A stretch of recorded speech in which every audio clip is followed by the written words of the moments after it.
All right, so now moving on into the masks of God, um, we're at a subsection of chapter 2, which is called the cities of God.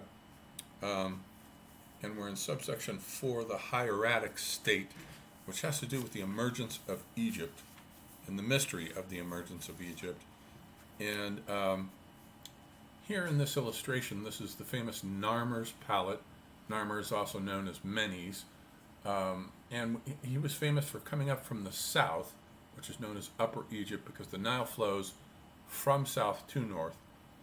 So he comes from Upper Egypt, and on the left panel there, he's wearing the white crown of Upper Egypt, and he is smiting his enemy, probably a king of the Delta Valley. And over on the right, you can see the devastation, all the headless bodies. The heads are between the bodies. So there came a major boundary act where Narmer came along and fused the two civilizations together. And notice that in the second side, the reverse side, the right-hand side, he's wearing the crown of the Delta. He's wearing the crown of Lower Egypt. So he's got both crowns. So now we have two lands now that are united, and from henceforth will become Egyptian.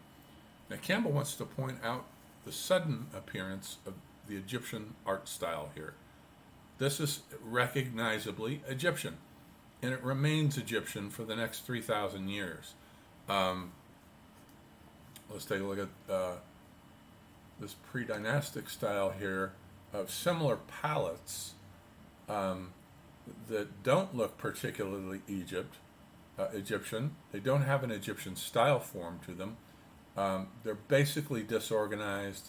You've got animals floating around like in outer space. The axes of horizontality and verticality have not yet crystallized. So there is no clear vision here, as there is with the Narmer's palette, where everything is spatially very precise and very direct. And another thing Campbell points your attention to is here is a mural from a grave, and the grave is made out of mud bricks. Mud bricks only come from Mesopotamia.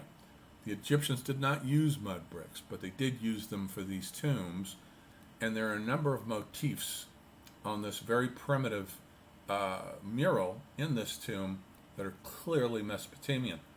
One is simply the shape of the boats. We saw that boat, that crescent-shaped boat last time approaching Eridu. These are crescent-shaped, like the moon. Later Egyptian boats aren't like this. The other one is this motif of what's known as the animal dompter, the animal master, the hero in between two animals. Here it is in Gilgamesh, the animal dompter, in between two animals. He is the master of animals. And also, if we go back and look at that, we can see the sort of merry-go-round here. It looks like it's going counterclockwise of animals orbiting about a center, which comes from Mesopotamian pottery.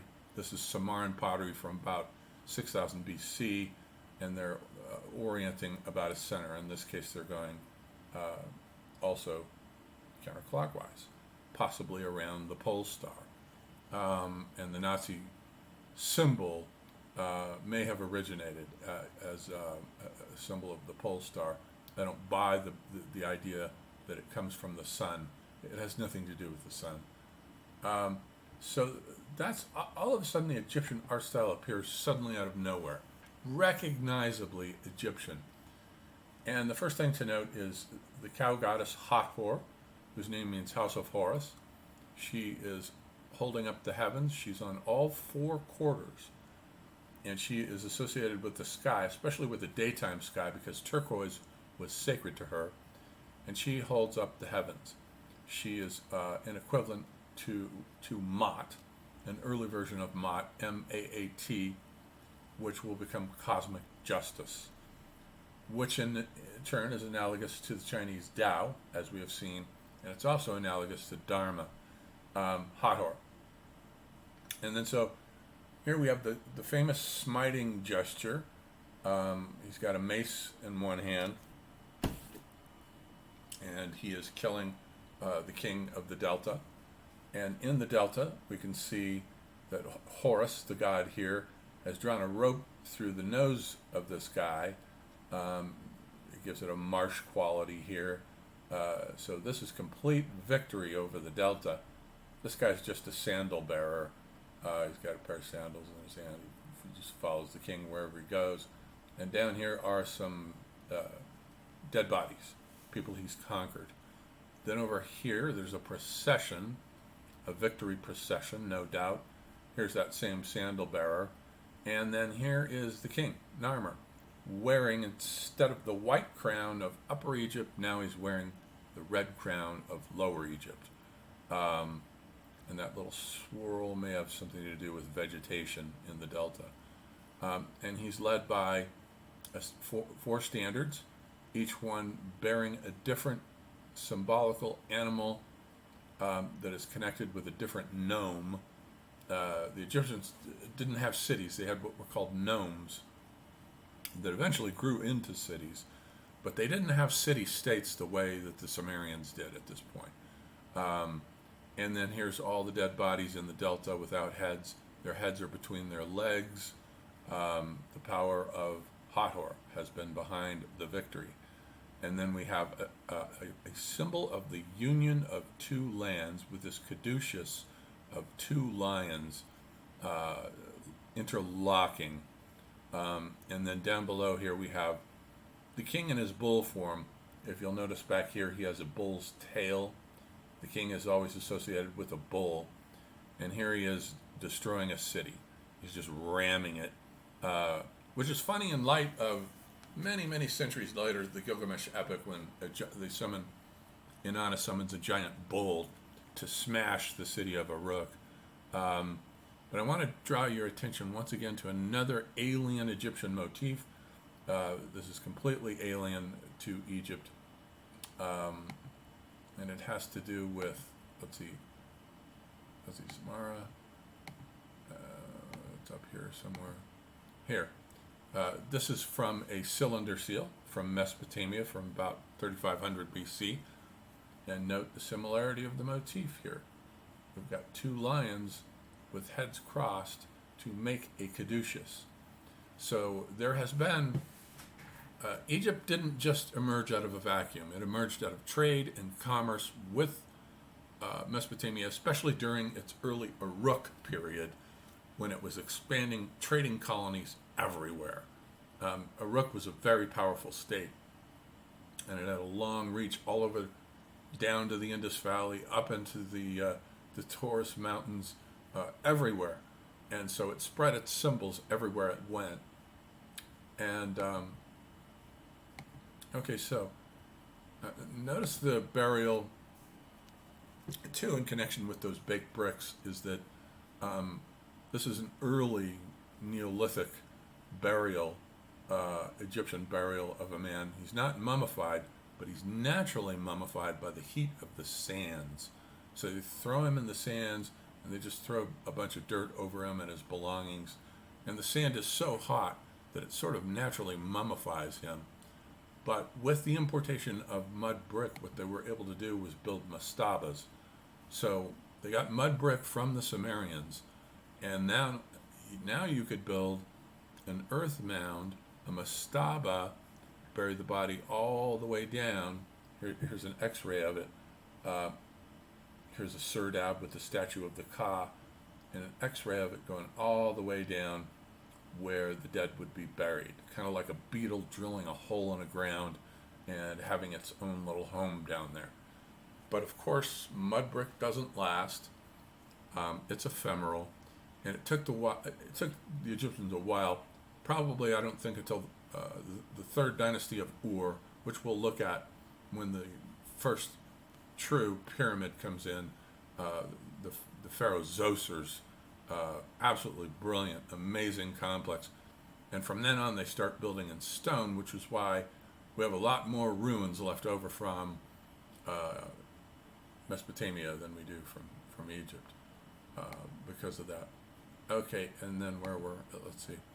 Now, The Narmer's palette may not be the oldest piece of recognizably Egyptian art.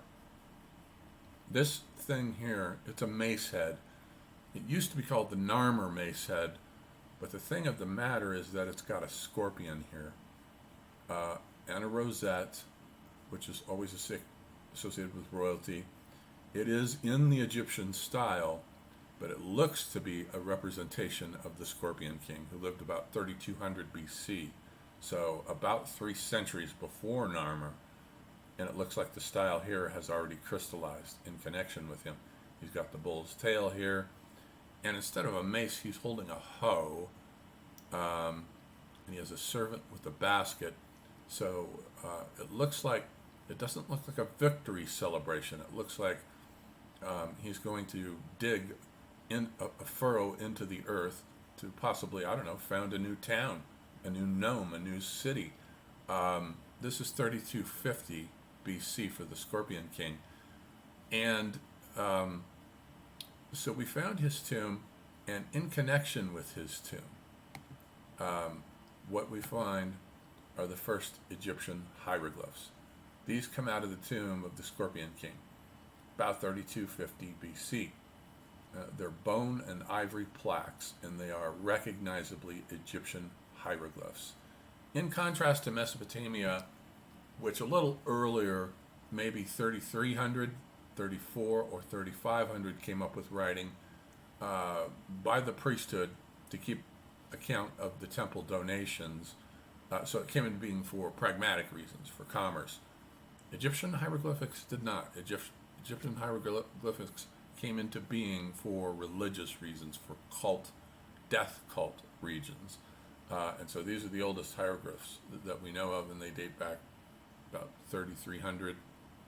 But it says over here 3320 and 3150. It's not earlier than Sumerian writing. The Sumerians were first on the mark here. So there are a lot of borrowings of the Egyptians from the Sumerians, but what they borrow, they transform into their own form language, into their own symbol, into their own soul. And what we will see, last time we saw with Campbell the signatures of the 4 great domains, and one of the signatures, I think, because he didn't mention the first generation of civilization, Sumer and Egypt, the second will be the secret of the 2 partners, will be the signature of Egypt. Everything occurs in pairs.